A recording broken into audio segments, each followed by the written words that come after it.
Good morning. Welcome you here. Another edition of Hokyoji's Sunday Dharma Talks on this Memorial Day weekend. I hope everyone is well. Our speaker today is Reverend Jodo Cliff Clusin. He's our friend from Colorado.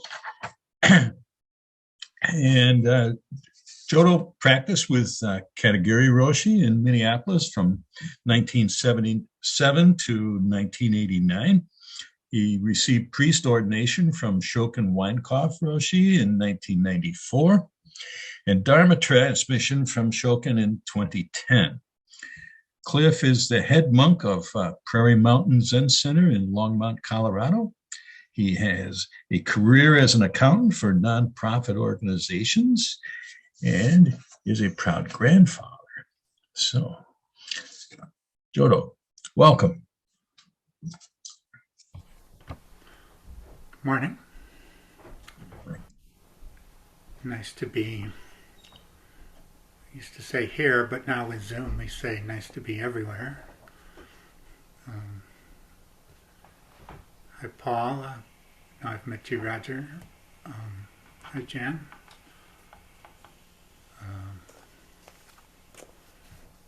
Carl and Dokai are always with me, so I don't have to say hi to them. So the subject of my talk is an essay from Shobogenzo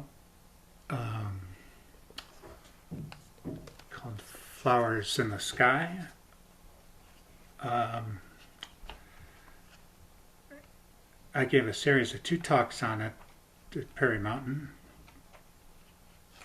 So I'll be talking from the research I've done. So I thought, well, this would be easy to study because on the Dainen Project website, there's 12 talks that Katagiri Roshi gave on flowers in the sky. So I thought I'd listen to those talks and get a lot of good information. Well, in the first talk, which was an hour and 20 minutes, he talked about the title. And in the second talk, an hour and 10 minutes, he talked about the first line. Now, this is a 9-page essay. And after 4 talks, totaling 4.5 hours, and I took 7 pages of notes, he just got through the first third of a page. I plan to listen to the other 8 talks to see how far he gets. He's got a long ways to go. So I was thinking maybe this is what Zen teachers are supposed to do. They're supposed to confound our logical expectations. Like I want to ask them, could you please cover half a page per talk, and then we can kind of march on through it and then say we've completed Flowers in the Sky, and then maybe go on to something else, can we make some progress here? So I thought maybe the point is to try to understand one sentence deeply.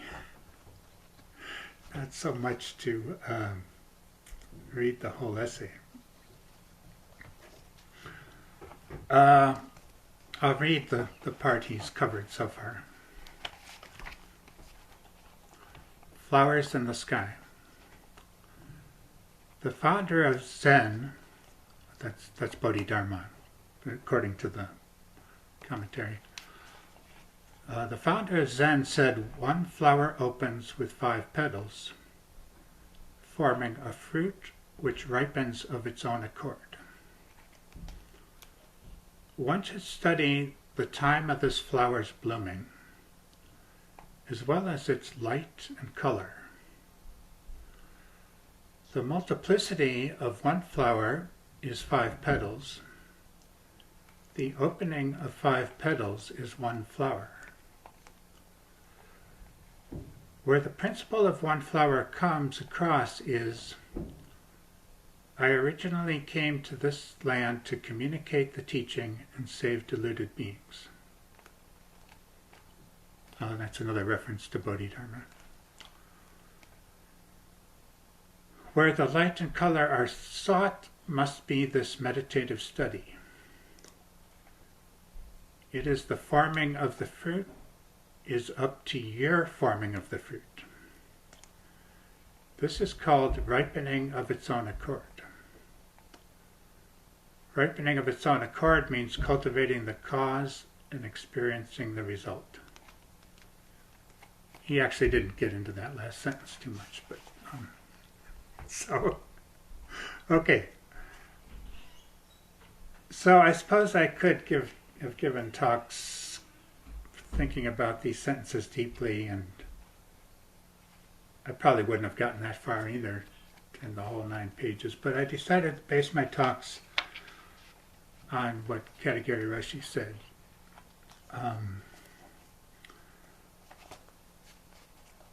So I thought there are 2 main points he was making. So the first point is oneness is an experience, not a concept. And the second point I'll get to is what happens when we practice, which relates to saving deluded beings. So with oneness, what is the relationship of the particular? The particular is something we've identified as a separate object, a separate experience. This is how we think. We think in terms of separate objects and experiences. What's the relationship between that and the reality that the universe is a seamless oneness? So his analogy is the 5 petals, and it's a separate view, and the relationship to the universe taken as a whole, which is the flower. So the one sentence from the text: the multiplicity of one flower is 5 petals. The opening of 5 petals is one flower. Katagiri says this image doesn't mean that the one flower is divided into 5 petals. The universe is not divided into separate entities, or that all the separate entities work together to create the whole. Instead, he says each petal is the whole flower. Each entity is the whole universe. He says we must manifest all within the one entity, and the one entity must include the all. He says the 5 petals are 5 complete ones. The universe is infinite objects of oneness existing on, he uses the term, one and same ground. Unity and separateness exist simultaneously, so ultimately nothing is separate. At the same time, we can relate to a separate entity. How should we relate to a separate entity? He says we should relate to an entity as a great being, because it is the whole universe. It's not a representative of the whole universe.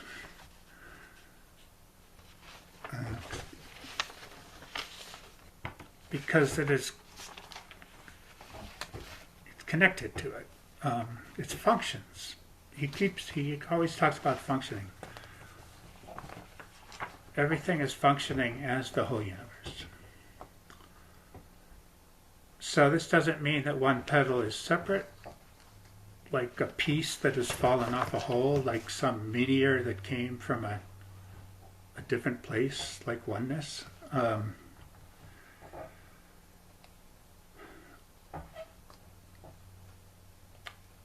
So the petal of a flower is completely a flower. At the same time, we could say petal.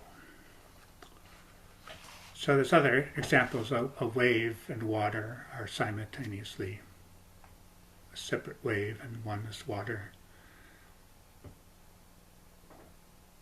I often think about blood cells. Like, sure, with a microscope,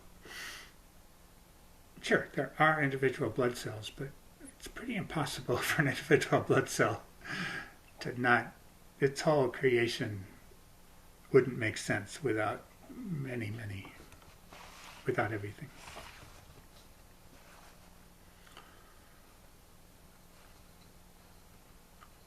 You know, separation, well, sometimes I think of it as a kind of a death, like you pull a fish out of the ocean, you know. Oh, I got a separate fish, you know, and the fish dies, you know. A fish in the ocean is the ocean, and that's a living, changing thing. But in the essay, Shoken has an analogy that with the eyeball, we can identify that the cornea and the eyeball are separate, but they only work when they function together. And if there is a gap between the cornea and the eyeball, vision doesn't work. I've always thought, you know, we think, oh, Dogen, you know, 1200 Middle Japan, you know, what did they know about stuff? And it's like, okay, they knew about the cornea and the eyeball. That's interesting.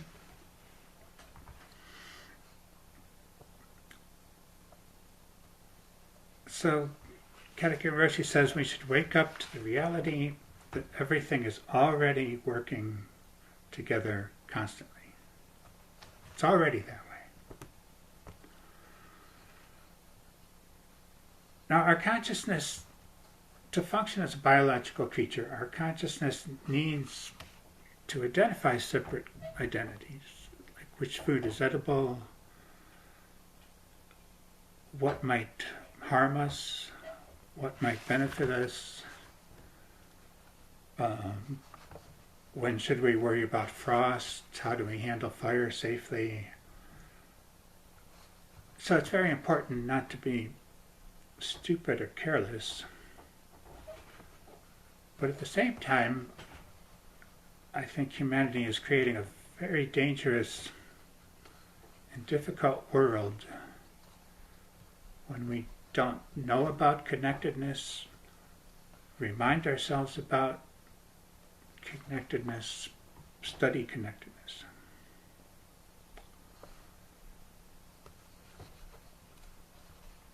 He says one misunderstanding we have is if we make a truth, the truth should be one way, the rest of the world is excluded. Excluding the truth of anything that exists is not really accord with truth, and it contributes to suffering. We're also confused from not knowing that delusion and deluded beings, they're also the whole universe. How can we work with truth if we're excluding and not accepting?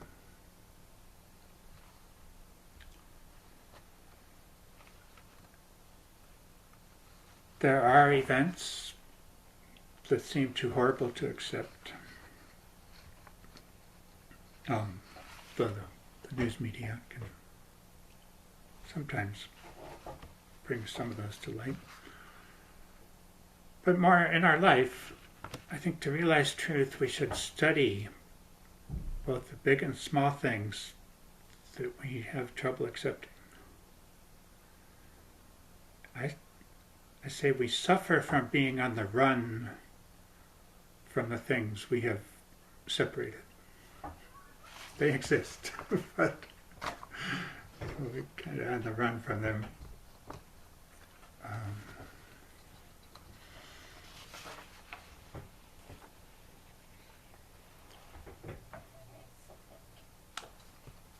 And the second point I gleaned from some of the 7 pages of notes is I call the benefits practice. Katagiri Roshi doesn't use the word benefit. I had to go through my notes. I wrote a B by the different benefits, and I've lumped them together here. So, but he keeps making kind of short points. Here's one analogy he uses. Practice makes your life sweet and ripe, not bitter. So this is Token's analogy in this essay about the flower ripening into a fruit. Katagiri says, your personality will ripen if you practice in this way. And he says, recognizing universal life makes us mature. He says, this ripening and mature does not happen quickly. It gradually develops over decades of practice. And that this maturity helps people. We don't know exactly how it helps people. But in many ways, through your speech, through your presence, people are helped. So I think when we only focus on separateness, which is a real problem, I think that's a real problem for humanity, for ourselves, for everyone. We're stuck in the painful, it's called a samsaric world. Sometimes I hesitate. I think we should translate samsara, which is a repeating cycle of suffering, a sense of stuckness. But when we practice oneness, when we study and share the oneness aspect, getting in touch with the one and same ground, he says the elements of the stuckness can be both loosened up, not so tight, loosened up, and melted away. I found it interesting, he doesn't say, we say delusions are inexhaustible, I vow to end them. Which kind of, I've struggled with that a little. It sounds like, okay, let's just kill delusions. Let's just not feed them. But so he doesn't say stuckness or delusions are kicked out. He says they melt away. I found that interesting. He says practice can make our lives mature and happy, but incidents of acting mature and of feeling happy, those are always impermanent conditions. But for practitioners, I think they can arise more often, more deeply. But any human being is, of course, has stuckness.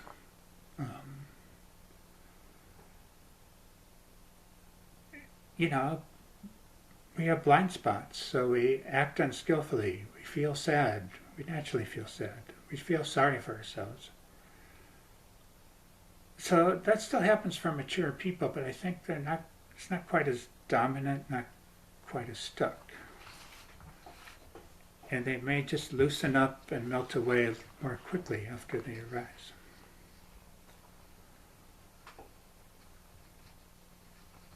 But I think it's important not to worry about measuring happiness or maturity. Measuring often involves comparison, which often involves not being in the present, going into a theoretical world of suffering that we are creating by trying to measure and compare. Instead, Katagiri Roshi points out we have he calls a great capacity to be. We are qualified to be great beings, and we are qualified to become great beings.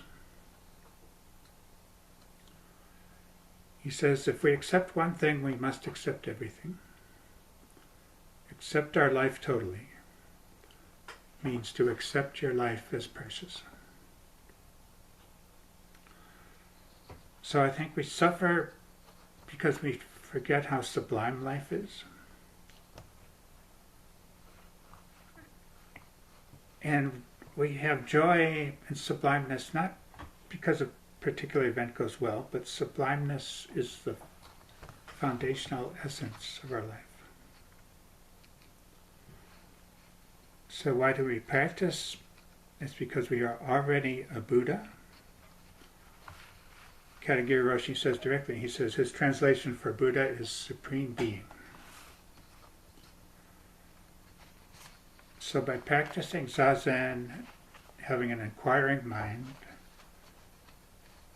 practicing awareness, practicing treating others with kindness. Somewhere in his talk he says we should always treat everything with kindness. Anyhow, these are all the practices of the great beings that we are now.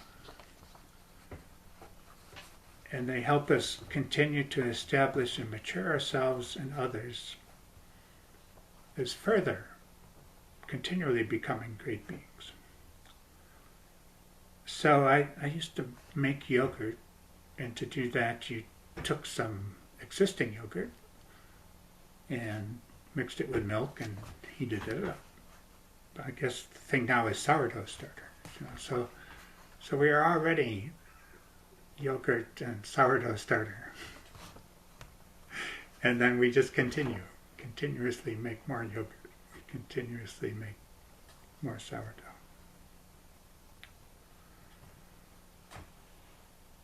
The first talk I gave after listening to his first two talks and taking notes was that Zen practice,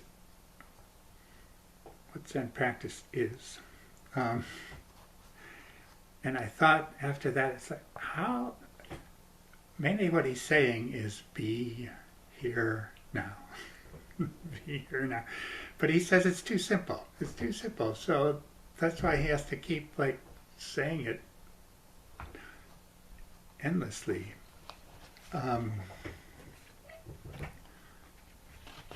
Yeah.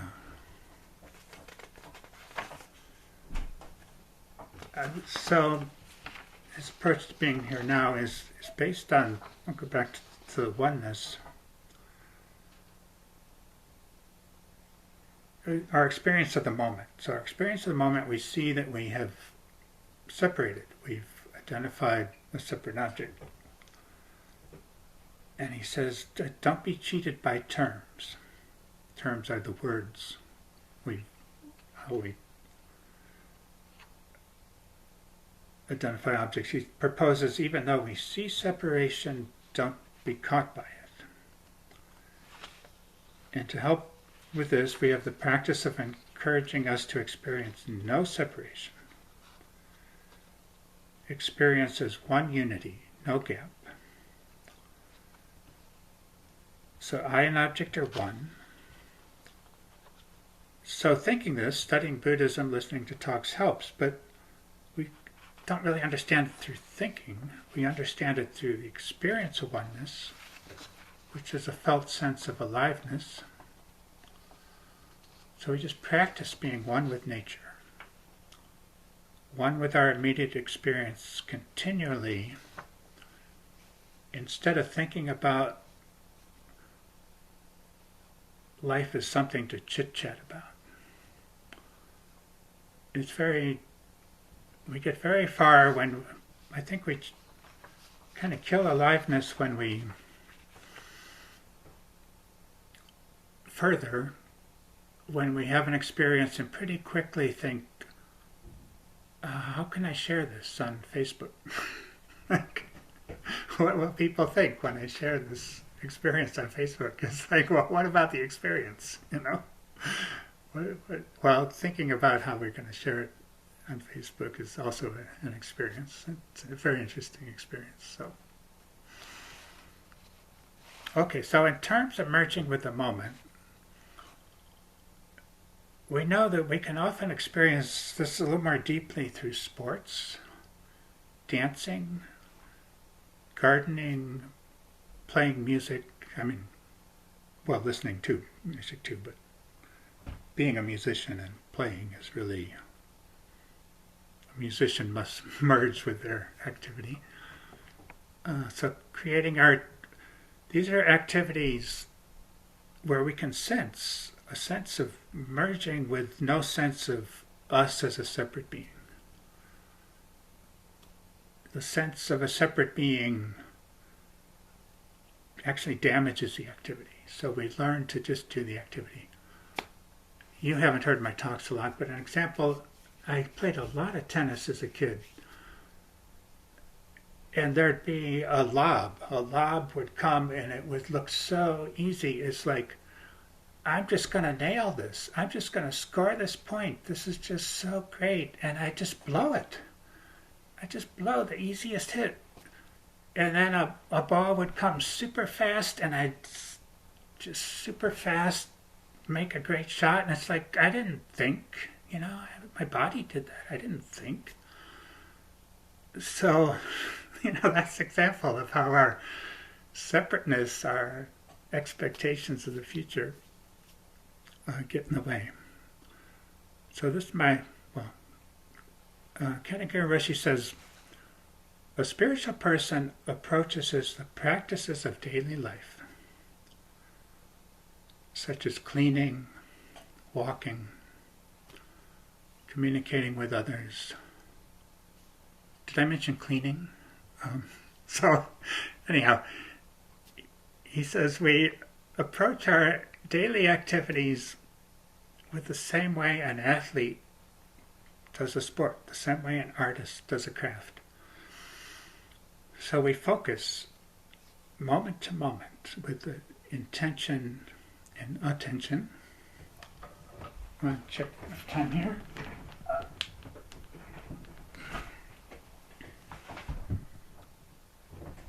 Okay. So I'm going to make just 2 more points.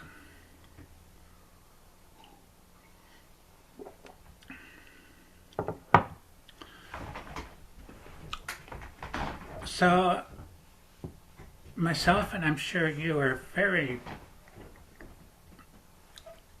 interested in mindfulness, because mindfulness is attention to the present moment. And John Kabat-Zinn, kind of one of the fathers of modern mindfulness, says it's attention to, I call it our immediate experience without judgment. So pretty naturally, you're aware, and then some kind of judgment comes up, and it's like, no, let that go. So that's very great. But Katagiri Roshi rarely used the word mindfulness. He used the word wholeheartedness, wholehearted all the time. And he talked about merging, oneness. So often I read a Facebook post from a practitioner in Minneapolis who said the word mindfulness gives her a headache. Like, what about wholeheartedness? And I was able to respond about my experience with Katagiri Roshi. So in a sense of mindfulness, it's kind of, it's just a little separation. I am mindful of my object, which is very nice, and we can learn things. Once, I was sitting at Ramanji actually, and I thought, wow, I see the wood, I see the wood pillar, I'm being mindful, that's good. I'm good, I'm being mindful. And then I'm like mindful of a thought. I'm mindful of my thinking. I go, oh, maybe I shouldn't think so much. I'm not so good. And then I thought, well, what's the difference between mindfulness is great, it's a wood pillar, it's a thought, mindfulness. It's just great. But Katagiri really, he talks about samadhi, the practice of oneness.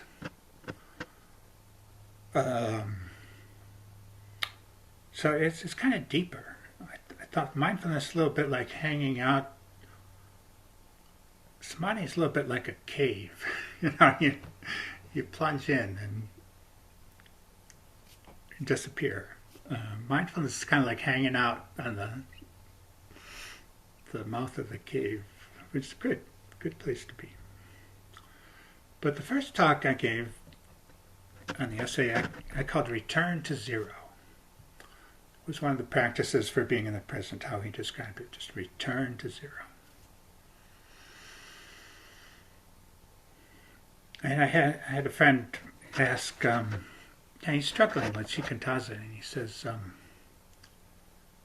dropping body and mind, really? He's like, really? Like, that's all there is? Like, it doesn't make sense. Like, how can that be? What is all this? Just drop body and mind? Like, that's it? Like, and I thought how to answer him. So, yes, return to zero, drop body and mind, be here now. Just emptiness is also referred to in that way. Like, yes.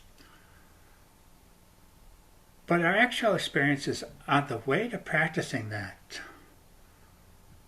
other things do happen. We become more aware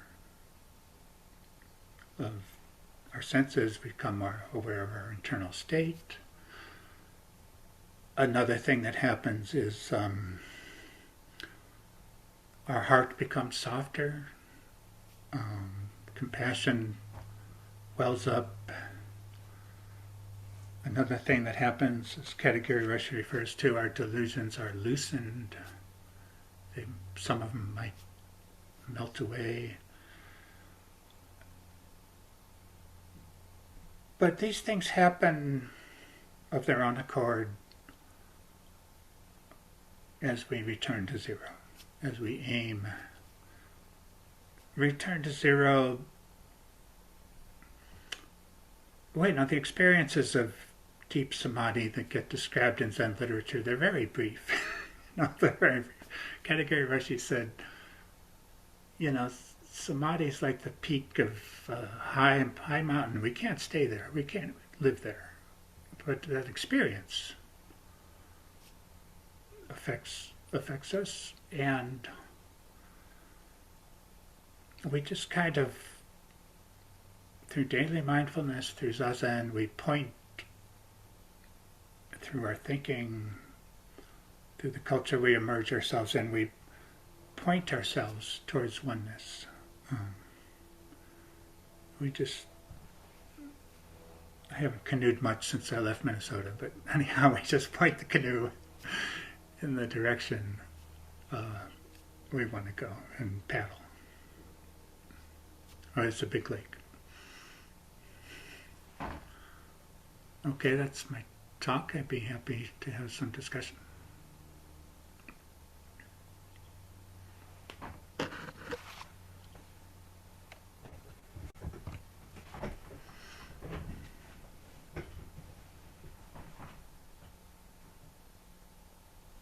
Jodo, I know the situation, Katagiri Roshi would talk on a text, and not unlike Okamura Roshi too, it's been like the whole first lecture just talking on the title.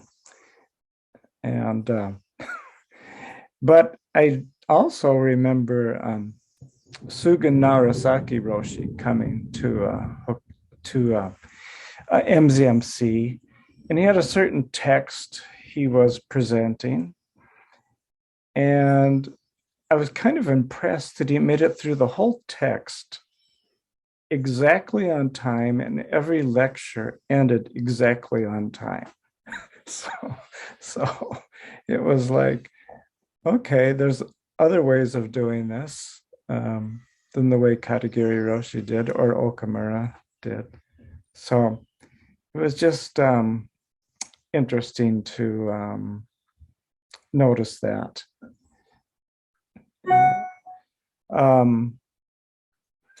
What else do I have to say? Yeah, I like your idea of replacing mindfulness with wholeheartedness, except I'm thinking, okay, if we make a poster at Okyoji for a retreat, do we call it a wholeheartedness retreat or a mindfulness retreat? And I'm not sure how that would register with the general public. So anyway, it's just, but I do.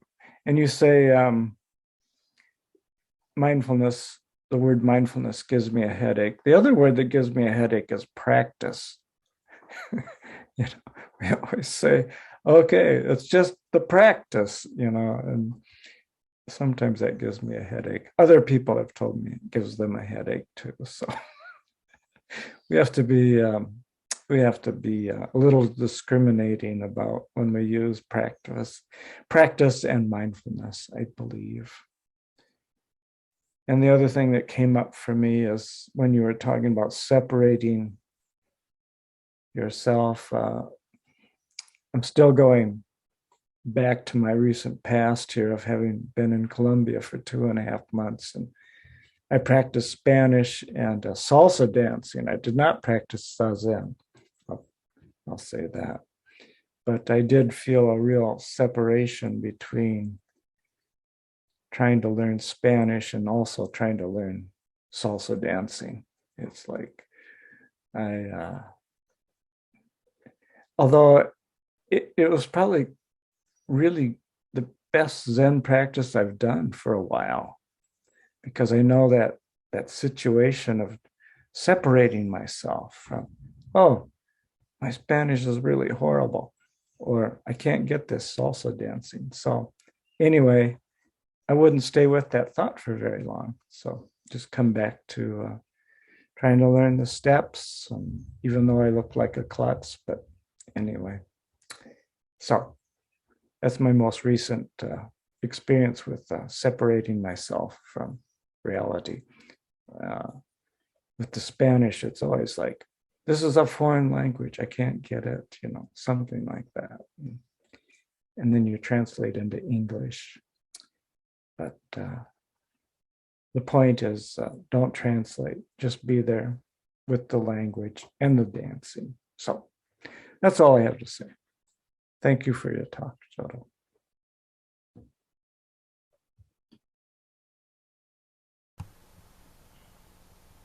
Yeah, another phrase for practice, Carl, is letting go. So letting go, I think, means being willing to make mistakes. I would say it's hard for a shy person to learn a language because you don't want to make a mistake, but there's no way to learn without mistakes. So I would say mistakes are wonderful. Carl? Yes, I wanted to just say how much I appreciated the idea, Katagiri's idea of that which binds us up or keeps us stuck. He was saying that with practice, it melts away. And it was something like that. It was the hindrances or whatever we have going on, reactive habits or something, that you don't just toss them away. You have to create the conditions where they melt away. I really like that image. It seems, to match up kind of the pace of my experience. Change is kind of glacial. It's slow. Hopefully it continues to move along. Anyway, I like that. The thing about Dogen is that it takes a page or two to explain each sentence. That's my experience, and that's one of the reasons I don't study Dogen. I don't have the patience for it, but I enjoy listening to people who do study Dogen and can kind of explain it to me. But each sentence is like, okay, we can spend a half hour here, or an hour and 20 minutes, on the title or something like that. That makes a lot of sense to me. Anyway, thanks for your talk today.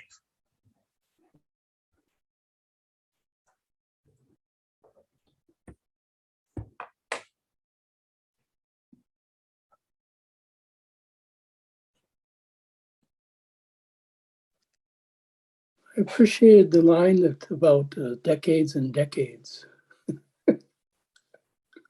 Because things have really changed over decades and decades as far as this letting go situation. So the issue with mindfulness is it's just this quick and easy fix. And there's so many ways to go off the rails with mindfulness. It's like, oh, I notice thing, and then I notice it, and then I label it, and then hey, I'm on top of mindfulness. But then there's this without judgment. Well, that's oh, well, at least I'm noticing without the judgment. That's something, isn't it?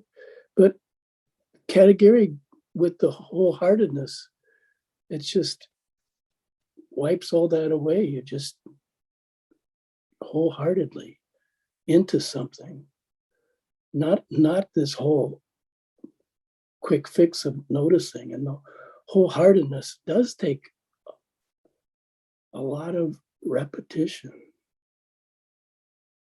So I really appreciate the talk today, because I'm in this Varela symposium on Upaya this weekend, and there's a lot of PhDs and academics, and they're talking about the work of Francisco Varela in this inaction and as an approach to science, which came out of Varela's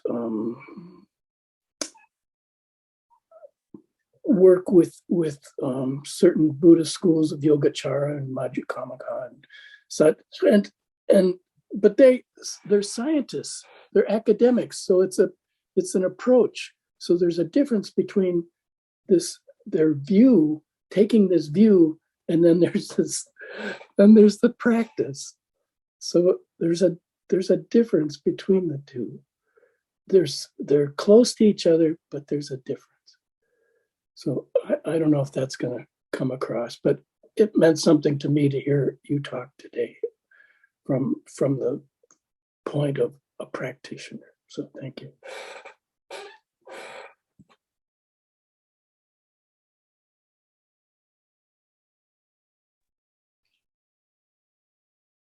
Good morning. What Jan just said made me think of a struggle that I've had forever.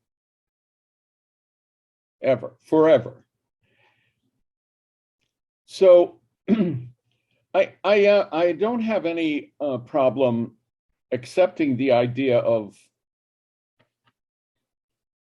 common ground and the solidarity of me as an individual with all of humanity or the rest of known life on the planet. I don't have really any problem with the essence of that, especially when it comes to the really good things in life. I kind of like the fact that I kind of join in with those.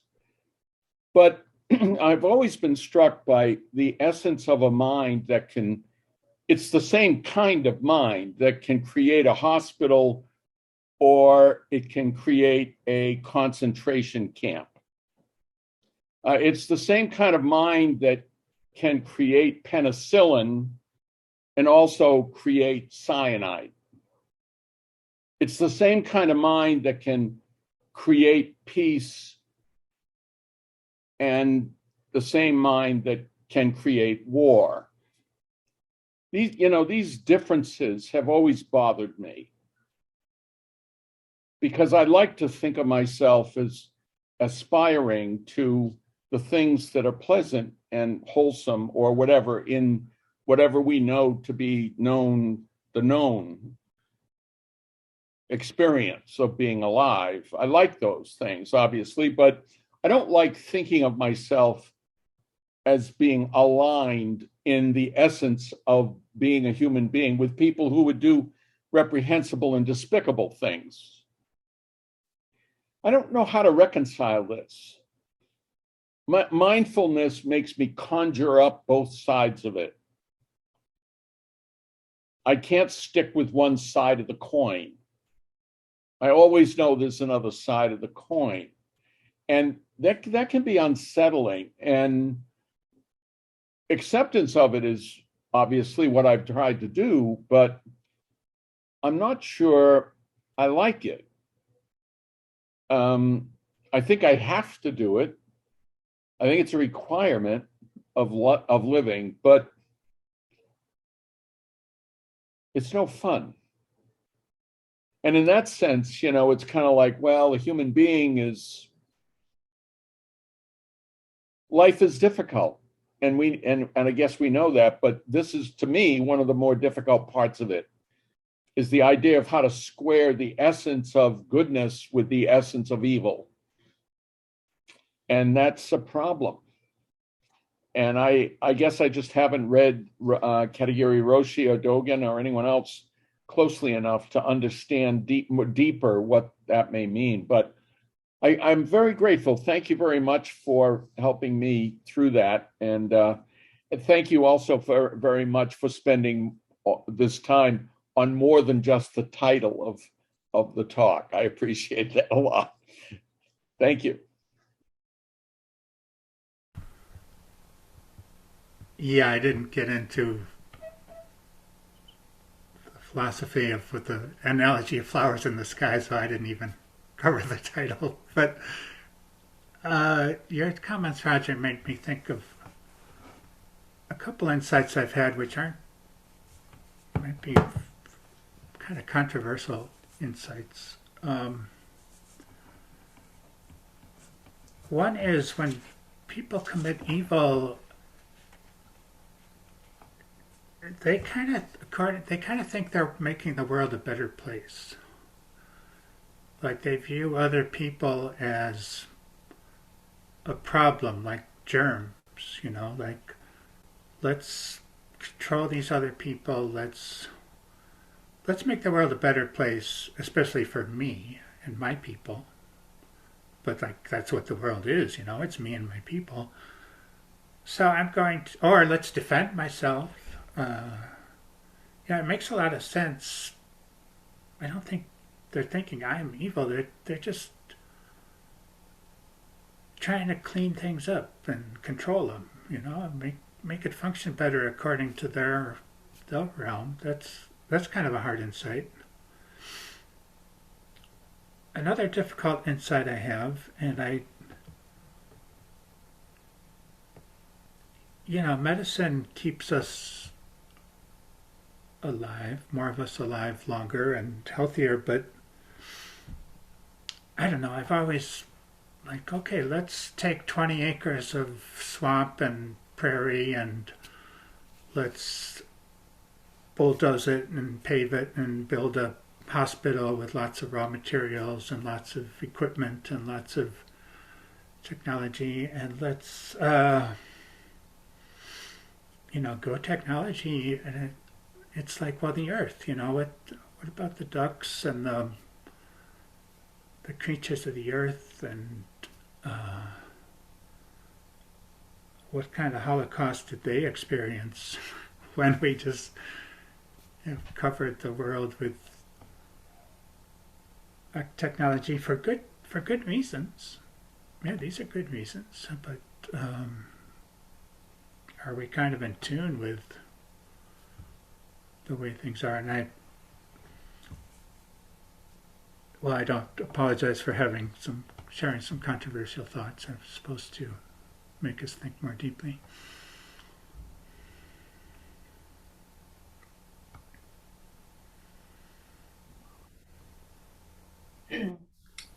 I have to thank you so much.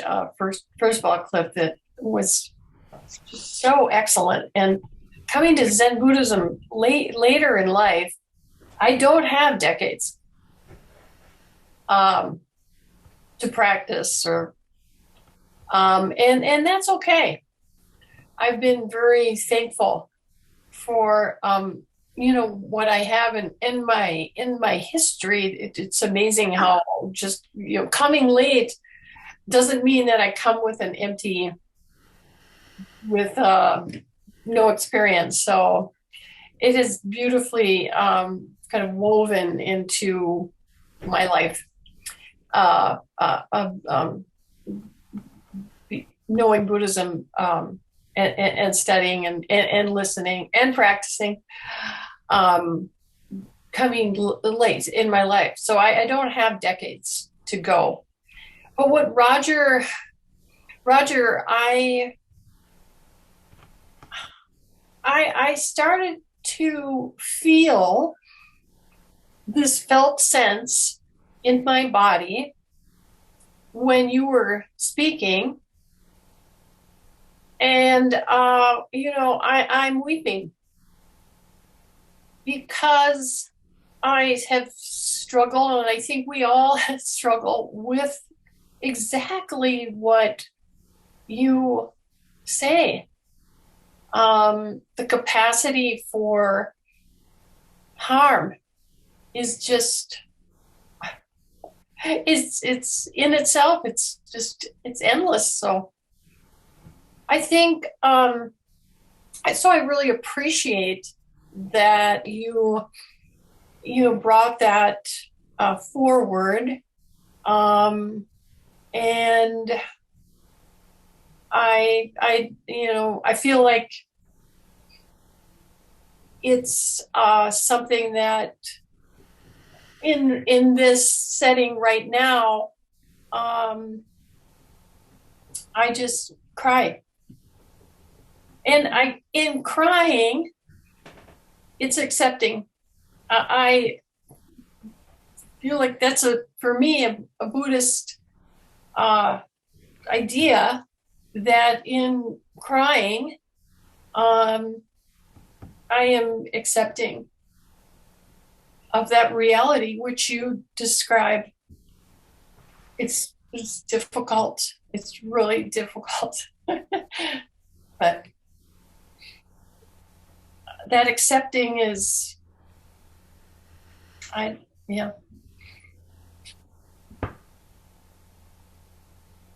it's just there. So thank you.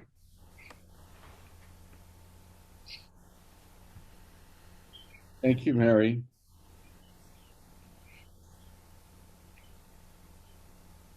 I was observing some little tiny ants in my bathroom sink.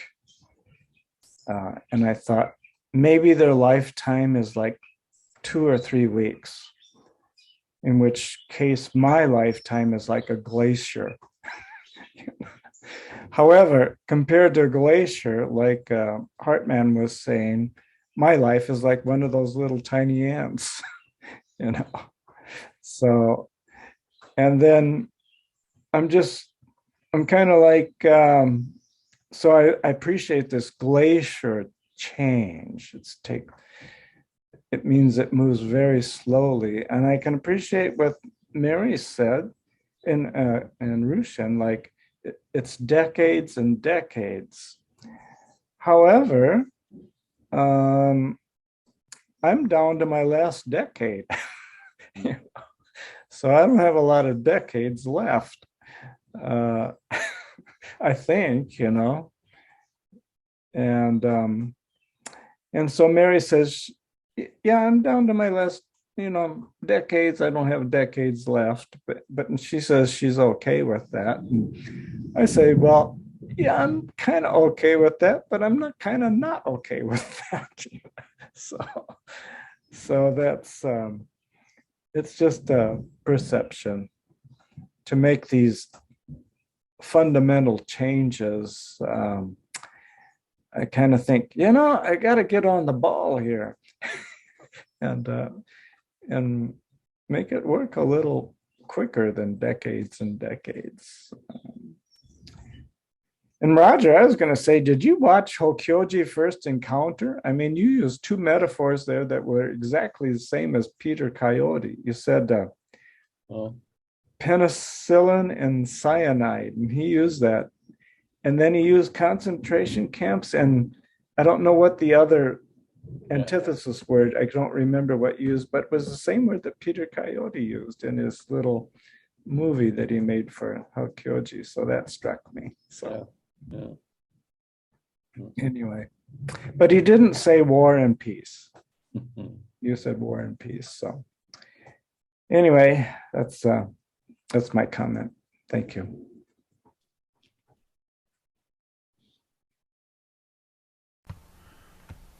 Well, Katagiri's point is we are great beings already. And so his decades point has kind of slipped a little bit into measuring. You know, we need to balance that out with great beings now. Though I do have one more controversial comment, which is I think we can find some people can find some hope in at least I've got more lifetimes. At least this maturity, this glacial pace happens over lifetimes. So I know that's a very controversial view in America, but very controversial. But it could make a little more sense when we look at, or at least provide a little comfort if you want to be into that delusion. It doesn't help me, Jodo. So. Okay, well.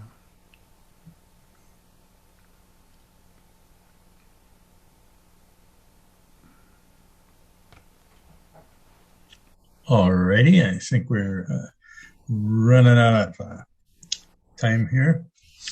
So thanks, Jodo, for your talk here this morning.